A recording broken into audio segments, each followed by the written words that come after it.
Let me take you to another topic. And you might be wondering, what is this cardiologist talking about?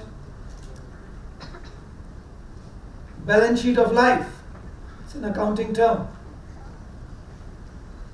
Like most of the middle class families in this country, I was born in a family where we were two brothers, and my father wanted both of us to become IS officers. And we knew that was not easy. So, as a bargain, he said, okay, you guys get into medical school or engineering college in the first attempt, and that if you don't do, then you prepare for IS. So we decided that that was the goal of our life, to get into medical school in the first attempt. So got in, did the MBBS, then soon realized that was not enough. So one should do post-graduation, MD. And mind you, this is all going to happen in your life as well. But I am realizing all this at the age of when I'm completing 50 years, so I thought I'd share with you how the goals of our life keep shifting. They will drift from one thing to another, and you start chasing that. So after MD, 200 MDs would sit for one seat in DM, and cardiology was the most glamorous one. So did the cardiology DM, and joined a good hospital, spent a lot of time outside India, spent 16, 17 years in Nepal, established few cardiac hospitals there. And still the goals are not yet there. I mean, like, you are still chasing. So that is what I am talking. Many times it will come into your life, what's the goal of your life? And people will keep asking you. But can we be consistent? So instead of talking about goal, maybe say that, okay, what is purpose of my life? Because through that purpose, you could possibly, continue to do what you want to do.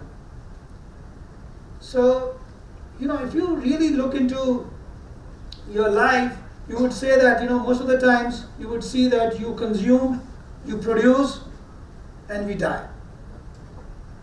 So, in this process, one can actually see that, what I have done in my life. Because one of the questions that comes to my mind, and it may slowly come into your mind, is this: that will this world be a better place to live in by the future generations?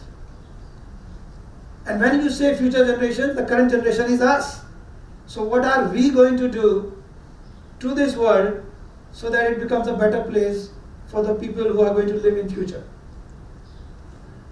And you don't need to impress many people. Not need to impress your professors, your parents, your friends, your boyfriend, your girlfriend. Maybe we need to impress this man, the gardener. You may or may not believe in God, but then still, if you can assume that there was a gardener of this garden, and that we stepped in this garden as a temporary guest, and before we leave this place, will this gardener be happy with our stay?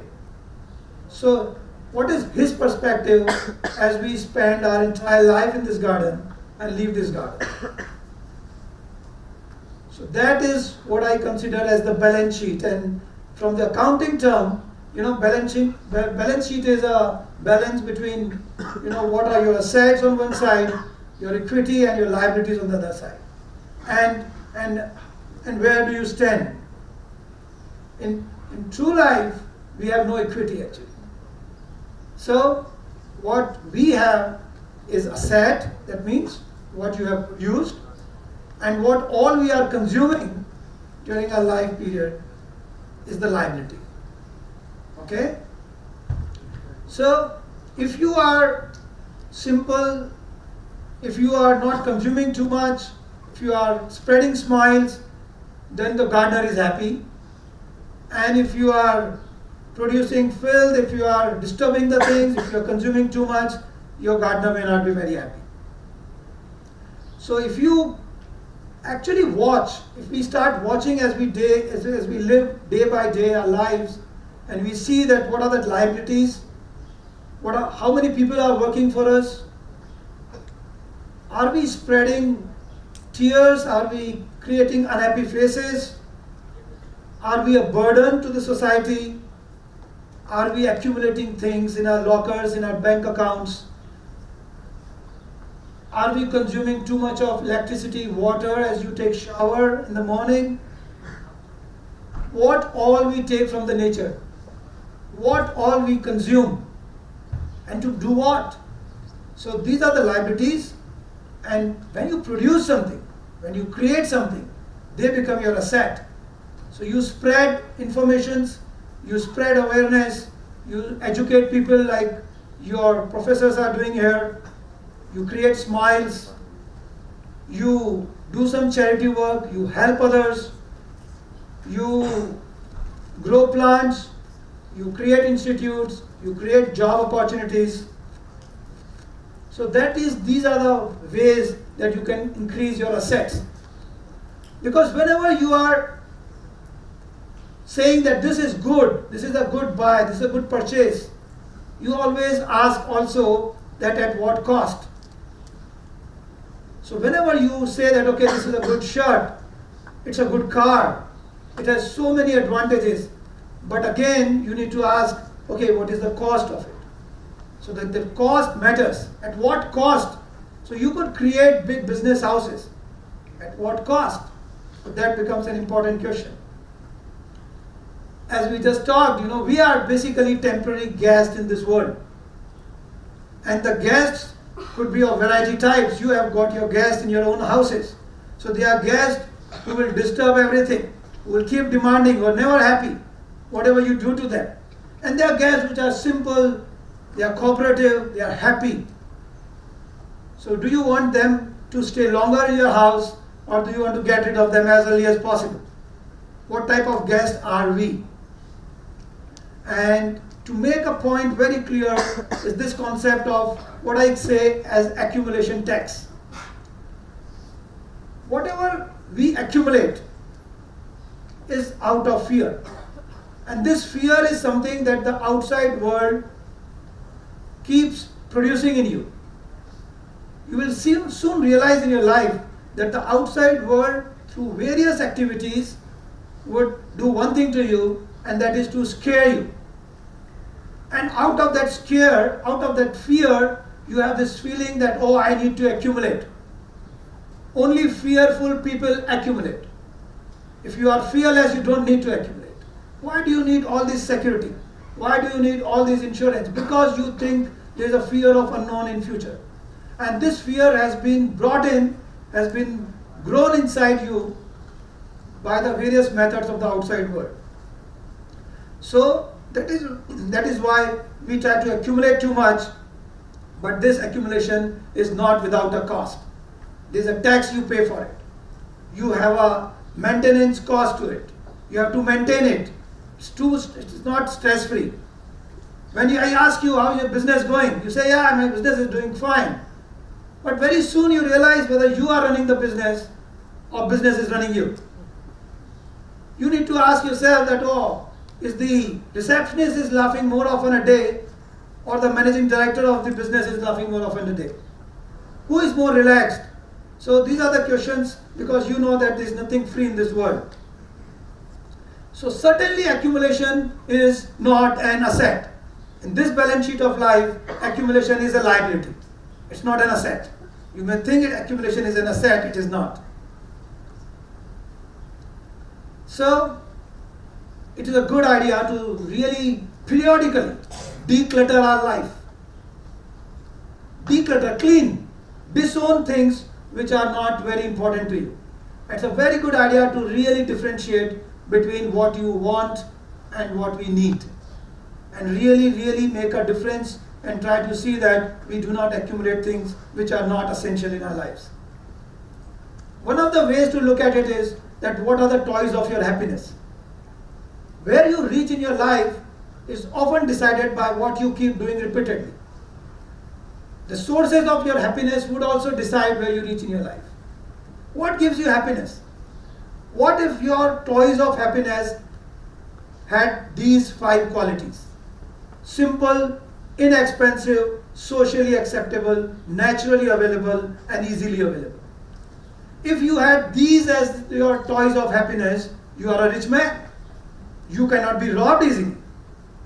I watched a movie, possibly Singham, he says, मेरे ज़मीर में बहुत दम है क्योंकि मेरी ज़रूरतें कम हैं. Yeah? So you are a rich man because you cannot be touched, you cannot be robbed easily. So there are actually two ways to become rich. One is to have more. Another is to need less. So you should really realize that once you decrease your outside world requirements, you are a fearless person. You cannot be touched easily. You cannot be disturbed easily. So that is also one direction that you need to move in. Don't just keep trying to become rich by having more. You can also become rich by needing less. And indeed, less is more. So today, friends, as you are making choices in your lives and getting ready to move out and face this world, I thought I'll bring this to your notice that please be watchful about all these points. Look for a platform that allows you to spread smiles in society. Please try to see every day that you are improving your assets, that you are here to help others, and you develop a compassionate attitude towards society around you. That will really give you a lot of peace and a feeling that you are useful to this world. And for God's sake, we really need to be careful that we are not hurting others. And I tell you, not hurting others is possible only when you do not get hurt yourself. When you say that ahimsa paramo dharma, or we should be non-violent, that is possible only when you decide that you are not going to give to any Tom, Dick and Harry any right to be able to hurt you, emotionally at least. Because if you get hurt, you will certainly hurt others. If not the same person, some other person. Only those people who are not hurt do not hurt others. So therefore it's very, very important that you do not give this right to anyone, to people or to situations to be able to hurt you easily. And finally you can say, sir, what about the recreational activities? Will they be asset or will they be liabilities?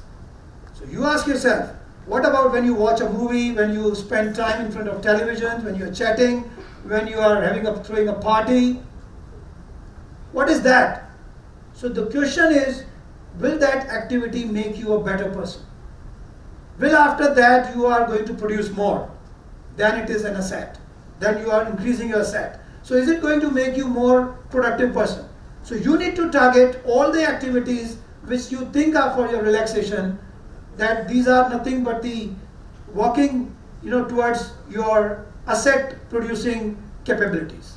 So that is the target, that is the aim, and not to just relax and forget about it. So friends, this is what my message to you is, that let's try on an everyday basis that are we able to improve our assets? Are we able to make a difference in society? Are we on the plus side of our balance sheet?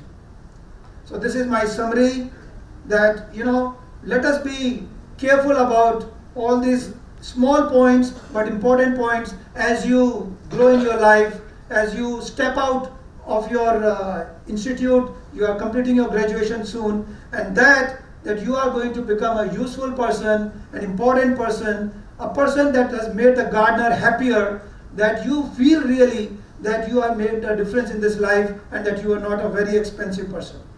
So that then we can make this world a little better place for the future generations to come in, and they feel happy that we spent our life in this world making it a better place to live.